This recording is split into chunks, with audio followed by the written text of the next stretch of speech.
हज़रत आदम अलैहिस्सलाम से हज़रत मोहम्मद सल्लल्लाहु अलैहि वसल्लम ने अपनी उम्मत को आगाह किया। ऐसा फितना जिस फितने के जैसा कोई और फितना ना तो दुनिया में कभी आया है और ना ही क़यामत तक कोई फितना आएगा। वो फितना इंसानों को धोखा देगा, ताकत, दौलत और अजीब शैतानी कुव्वतों के जरिए दुनिया में फसाद फैलाएगा।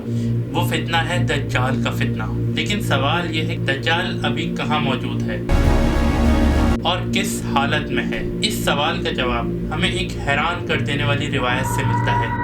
हज़रत फातिमा बिन्त कैस रज़ियल्लाहु ताला अन्हा बयान करती हैं, एक दिन रसूल अकरम सल्लल्लाहु अलैहि वसल्लम नमाज के बाद मिंबर पर तशरीफ़ लेकर आए। हज़रत मोहम्मद सल्लल्लाहु अलैहि वसल्लम के चेहरे पे एक गैर मामूली संजीदगी थी। फिर आपने फरमाया, तमीम दारी ने मुझसे एक ऐसा वाक़या बयान किया है जो दज्जाल के बारे में है और वो मेरी बातों की तस्दीक करता है। तमाम सहाबा खामोशी से नबी पाक सल्लल्लाहु अलैहि वसल्लम को सुन रहे थे। नबी फरमाते हैं, तमीम दारी ने बताया, हम 30 आदमी एक बड़े जहाज पर सवार थे। समंदर में अचानक एक खौफनाक तूफान आ गया। लहरें हमें खिलौना बनाकर इधर उधर फेंकने लगी और पूरा 1 महीना हम समंदर में भटकते रहे। फिर एक दिन हमें मगरिब की तरफ एक पुरअसरार जजीरा नजर आया। हम खुश हुए कि शायद अब इससे निजात मिल जाए। हम छोटी कश्तियों में बैठकर इस जजीरे तक पहुंचे, लेकिन जैसे ही हम आगे बढ़े हमें एक अजीब मखलूक दिखी। इसके पूरे जिस्म पे बाल ही बाल थे, बाल इतने कि पहचानना मुश्किल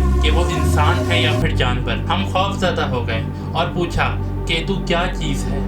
वो बोला, मैं जसासा यानी दज्जाल का जासूस। ये सुनकर हमारे जिस्म में सनसनी दौड़ गई। फिर इसने हमसे कहा, इस गिरजे के अंदर जाओ, कोई वहाँ तुम्हारा शिद्दत से इंतज़ार कर रहा है। तमीम दारी कहते हैं कि हम गिरजे के अंदर दाखिल हुए और वहाँ जाकर जो हमने मंजर देखा वो मंजर हमारी ज़िंदगी का सबसे खौफनाक मंजर था। एक बहुत बड़ा आदमी, इतना खौफनाक कि हमने इसके जैसा इंसान ज़िंदगी में पहले कभी नहीं देखा। इसके हाथ, पाँव और गर्दन जंजीरों में जकड़े हुए थे। इसने गर्जदार आवाज़ में पूछा, तुम लोग कौन हो? तो हमने जवाब दिया, हम अरब के रहने वाले हैं। समंदर के तूफान ने हमें यहाँ पहुँचाया। फिर वो शख्स बोला, मुझे बताओ बेसान की खजूरों के बारे में, क्या इसमें अभी तक फल आते हैं? हमने इसे जवाब दिया, बेसान की खजूरों में अभी भी फल आते हैं। सुनकर वो शख्स बोला कि वो वक्त दूर नहीं जब वहाँ फल आना बंद हो जाएंगे। फिर इसने पूछा कि बताओ बहरा तबरिया के बारे में, क्या इसमें पानी मौजूद है?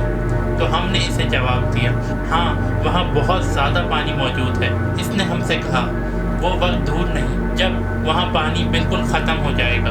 फिर इसने हमसे पूछा कि बताओ ज़गर के चश्मे का क्या हाल है, क्या लोग अभी भी वहाँ से पानी हासिल करते हैं?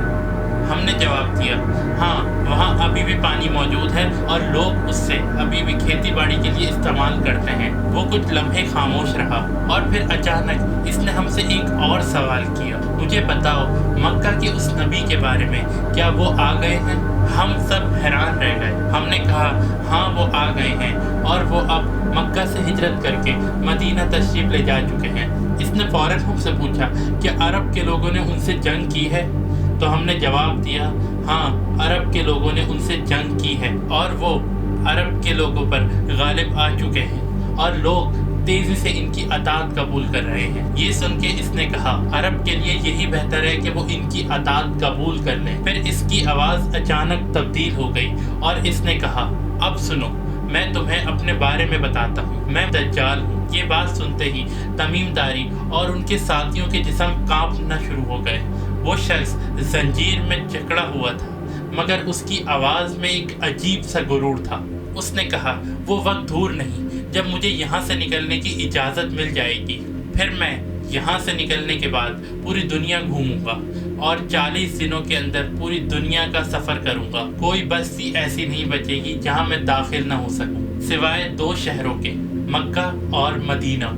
इन दोनों शहरों में मेरा दाखिला हराम कर दिया गया है। हज़रत फातिमा बिन्त कैस कहती हैं, फिर रसूल अकरम सल्लल्लाहु अलैहि वसल्लम ने अपना आसा मिंबर पर मारा और 2 दफ़ा फरमाया, ये तैबा है, ये तैबा है। फिर आप सल्लल्लाहु अलैहि वसल्लम फरमाते हैं, सुन लो दज्जाल शाम के समंदर में नहीं, ना ही यमन के समंदर में है, बल्कि वो तो मशरिक़ की जानिब है। और ये कहते हुए आप सल्लल्लाहु अलैहि वसल्लम ने अपने दस्त मुबारक मशरिक़ की तरफ किए اور اشارہ کرا تک آج تک کوئی نہیں جانتا۔